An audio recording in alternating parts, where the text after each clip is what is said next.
Hi everybody. Today we are going to discuss about convolutional neural network, a variant of neural network specialized for image processing.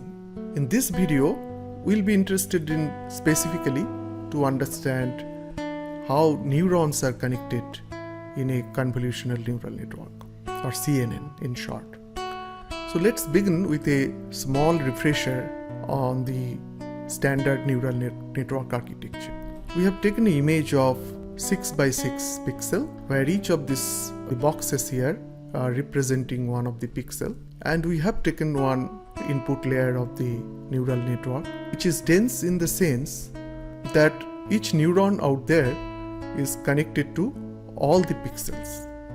We've taken another neuron, green color, and that also is connected to all the pixels. And because there are 36 pixels, we'll have that many number of neurons, all of them connected to all the pixels, forming a matrix of 36 cross 36. We have taken another layer, and there we have two number of neurons. We know how to calculate the dimension of this, because we know there are two neurons in the layer L, and in layer L-1 we have outputs, 36 outputs. So the matrix will be 2 by 36. Number of neurons in layer L and the number of outputs from layer L-1. The basic point we want to note is that each neuron get all the inputs. The picture out here may not be black and white, so each of this pixel may also have, in a color picture, will have red, blue and green. That dimension is represented as the last one, named as channels. This is a typical code snippet. We are using Keras library to initialize the model as sequential and then adding the dense layer here. And this number here is representing the number of neurons. So this is pretty straightforward. You add a layer and then you specify what is the number of neuron you want in that layer. In the right hand side, we have the convolutional neural network architecture. Initializing model is same as before. Instead of adding a dense layer, here we add a conv2d layer. And then what is this? This is not neurons, this is number of filters. Are they same as neurons? We don't know yet. The next one is the parameter is filter size. We see padding and the input. Input is the input dimension, which is same as here. Padding is to avoid reduction of images. We'll learn all about that. But the question here is that how many neurons are present? How do you calculate from here? Going to the documentation of Keras, we see that how many parameters are there while we are adding a conv2d layer.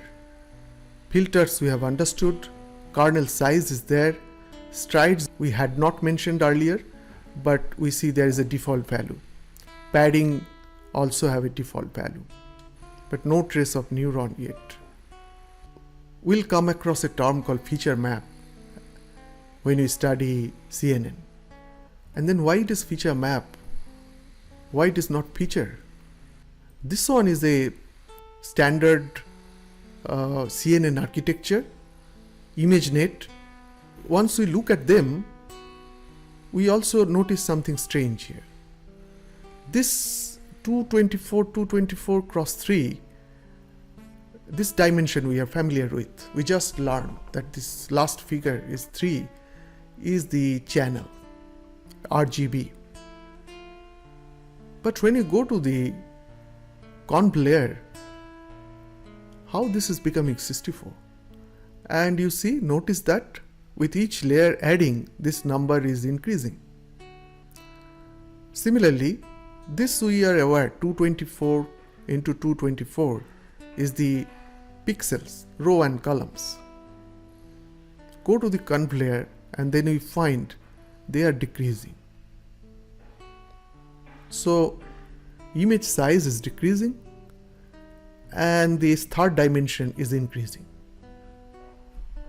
So these are some of the questions which we are trying to get answer from this animated slide. We have taken the same picture here, same size, 6 cross 6 cross 3. And as we know, in a convolutional neural network, the neuron don't get the input from the entire region of the image. Not all the pixels are connected, but a small patch is actually connected. Couple of things are happening here. One, the entire image is divided into 2 by 2 regions. So the neuron is only able to see its own receptive field. It is akin to human brain, where if we put an image in front of us, it's not human for other animals as well. If we put an image and we consider one of the neurons from the billions of neurons that we have in our brain, that one particular neuron doesn't get input from the entire image. He only gets to see a small patches of the image, and that is its receptive field. And then bringing the same analogy here, we see one neuron is only receiving a small portion. The second thing which is happening here, that in this particular small area of 2 by 2, this neuron is not interested to find out all the details, but he is interested to extract one specific detail. Let's consider this is a human image. Then he is trying to figure out, let's assume, whether eye is there in this region or not. And that's the job of the filter. In mathematical term, both this square here and here are matrix. The square behind, which is the pixel from the picture, is 2 by 2 numbers, some numbers represented in a 2 by 2 matrix. And in the front, it is also a 2 by 2 matrix, because we have applied 2 by 2 filter, which has got some values, which when it is element wise multiplied and added, gives you a result that will resemble eye, for example. And these values are what through the training the network learns. So these are the weights in a CNN. But then eye may be present anywhere in the picture. It should not be fixed to this particular location. In fact, for this picture, if it is human, eye is not there at the bottom, most likely, unless the human is upside down. So this portion would be leg. Eye would be somewhere here or here, not here definitely. So when the filter goes and the neuron goes, and the weights and bias should say that this is deactivated. It should not activate the neuron. So the eye is not present. Okay. And we want to move up and see whether eye is present there in the next location. See, it moved up. A new neuron is associated. It moved up again. Another neuron. So in the y-axis there are 3 such movement possible because of the stride length. We have defined how many cells it jumps and then move to the new region. So that is how the stride length will control the movement pattern. We could define it as 1, then it would be very detailed. It can only move by 1 pixel at a time and there will be overlapping. Or we could define it as 3. When such details are not required, we can skip some of the pixel. And because of the kernel size and the stride length, we can very easily calculate that along the y-axis there will be 3 movement, along the x-axis there will be 3 movement, giving us total 9 number of neurons.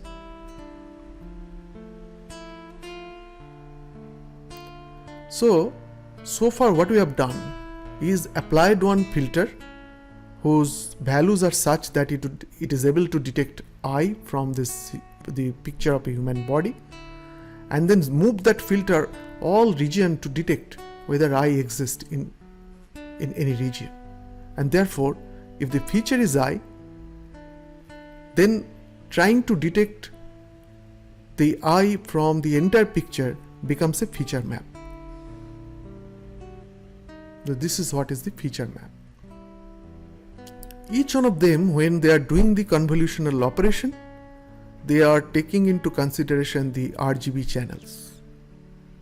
So Y1 X1, this particular cell is already factoring in the RGB. 3 convolutional operations is happening, and then their values are summed up, resulting into this value. And we see then what is happening is that we understood how the neurons are correlated with the filter, how several of them are basically creating a feature map as the filter is moving across the entire picture. We also see that the original picture is now reduced to a 3x3 because each of this region is not a 1 pixel but a representing or extracting feature from 2x2 pixel. So the output of the neuron is becoming a feature map having 9 number of neurons inside it, answers many of our questions which we had in our previous slides. Relationship of neurons with the feature maps, why it is feature map and why it is not feature, why the image is getting reduced, and we observe that these 3 channels is not required anymore because this 3D is becoming a 2D after the convolutional operation. We have seen that before, that we can define the stride length. We can also change the filter size. So when the sizes and this stride lengths are different, how do we calculate this dimension of this matrix? N plus 2p, padding in this case is 0, minus k by stride length plus 1. And what is padding is when we try to add some values here across the border to retain the original size. In this case we are not discussing padding, but let's consider padding is 0, and then you can apply these values here, n as 6, k as 3, s is 2, and then we'll see that we are basically getting 3. So 3x3 becoming the same dimension what we got here. But then eye is not the only feature we want to search. We also we will be interested to find out features like hands and legs and other part of the human body. So let us apply one more filter, orange color. Size is same, but the values would be different, such that instead of finding eye in the same region, it will try to look for hands or leg per se. And because it is the bottom side of the image, most likely the orange will result in a weightage which will activate the neuron, and you will find that leg is possibly here. And it is not only this leg, we'll be adding more filter to adding more features from here, feature extractor if we call them, and then it is easy to understand that each one of them will add neurons this manner, and this dimension will increase.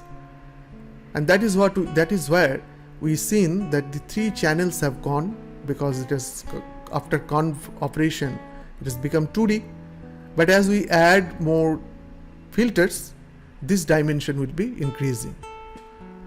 Well, that pretty much covers all the answers we were looking for.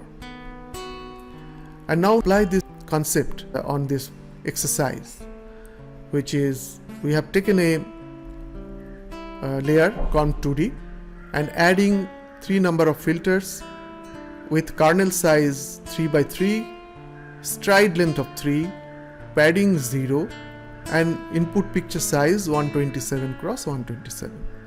So the first thing we want to figure out, what is the size of a neuron in one filter. After one filter is applied and it has done the scanning of the entire image, what is the dimension of this and how many neurons are there inside it. So the dimension is, applying this formula we can figure out it is 9 by 9.